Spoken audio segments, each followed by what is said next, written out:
Engagez-vous, rengagez-vous, qui disait. Les descendants des légionnaires des célèbres camps retranchés de Petit Bonhomme, Aquarium et Baba au Rhum ont repris du service. Le pilum à la main, les sandales aux pieds, c'est par dizaines que ces légionnaires envahissent à nouveau l'Europe 20 siècles après la disparition de Jules César.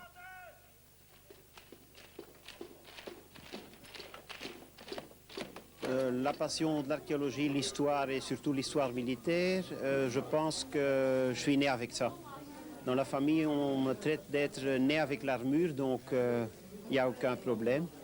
Et disons, en grandissant, après les soldats et les jouets, c'était les bouquins, les livres, les objets, musées, châteaux, forts, places fortes et tout ça. Et de l'un suit l'autre, tout logiquement. Grand amateur de cervoise devant Jupiter, Brutus, alias Gauthier Clarence, exerce la profession de clerc de notaire. Aujourd'hui, il défilera en compagnie de Hollandais et d'Allemands. Les légionnaires anglais n'ont pas fait le déplacement, bien que ce type de rassemblement fasse un véritable tabac au pays de sa gracieuse majesté. Poilou! À milieu du groupe folklorique, nos légionnaires confectionnent eux-mêmes leurs équipements.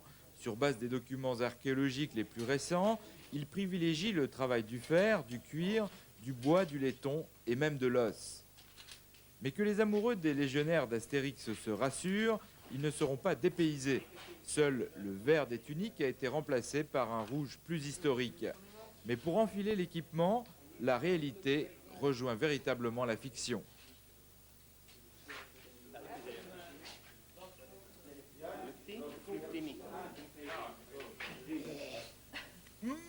Grossum Brutus! Avec Brutus et Claudius, la Belgique compte 2 représentants dans le Gemina Project, cette association dont l'objectif consiste à reconstituer un détachement de l'armée romaine, tout en essayant de démontrer que l'histoire n'est pas une matière poussiéreuse et rébarbative. Une idée qu'ont bien comprise les créateurs du musée Babels Openlucht, situé près de Nimègue, en construisant une réplique de village romain. Un cadre idéal pour faire évoluer cet embryon de la célèbre 10e Légion, l'une des favorites de l'illustre César.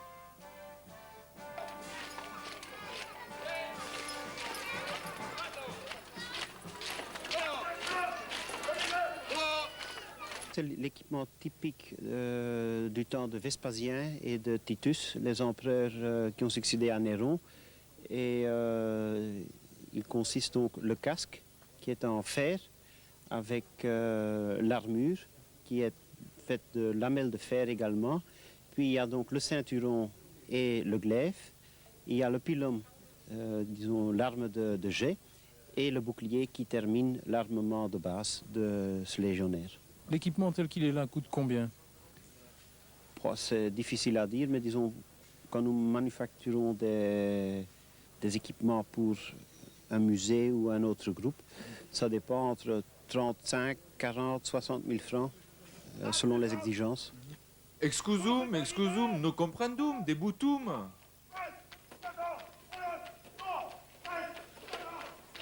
Comme à l'époque, la bleusaille suit une instruction rapide pour apprendre les ordres du centurion, mais nombreux sont encore ceux qui perdent leur latin. Vous avez quand même un autre problème à part l'équipement, c'est que les ordres se donnent en latin et que vous n'êtes pas parfaitement bilingue.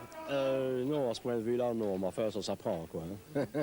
Personnellement, pour le moment, c'est assez difficile à... Pila dorsum, oui, rétro, dorsum facité, oui. Tu veux dire? Ce qui veut dire, ça, je n'en sais encore rien. J'apprendrai ça.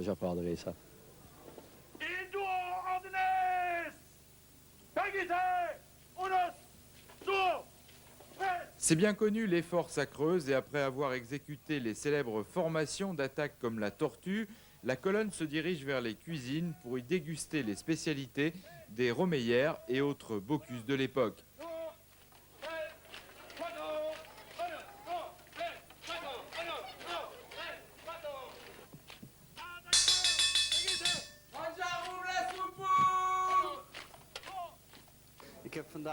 Alors aujourd'hui, je vous ai préparé quelques petites gâteries. Tout d'abord, une entrée composée d'un mélange de poireaux et de pruneaux.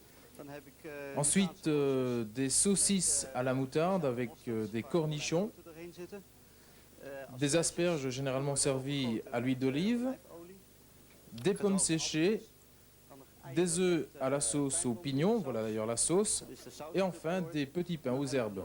Broodjes met allerlei kruiden erin. À moins que les Romaines aient découvert très tôt les vertus aphrodisiaques du chewing-gum ou les effets ravageurs du mascara, le souci du détail historique ne semble pas être l'apanage des femmes. Est-ce que les femmes romaines étaient de grandes séductrices? Je ne crois pas, parce qu'on aimait d'être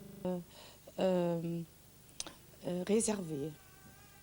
Ce n'était ou ce n'est pas comme dans les films de Hollywood, qu'elle était comme ça, décolletée et tout ça. On était très vêtus, très strict, c'est ça. En gardum, Brutus! Ici, on ne rigole plus, le légionnaire romain est avant tout un guerrier dont on apprécie tout le savoir-faire, surtout lorsqu'il n'est pas opposé à d'irréductibles Gaulois. Vous avez l'impression d'être né 20 siècles trop tard? Ben, ce sont des remarques qui m'ont été déjà faites depuis 29 ans et 8 mois. Donc malheureusement, il est impossible de retourner, mais disons c'est un regret qui me passe parfois dans la tête. Par Jupiter, l'invasion romaine a bel et bien repris et foi de Brutus, ce n'est pas la potion magique qui l'arrêtera.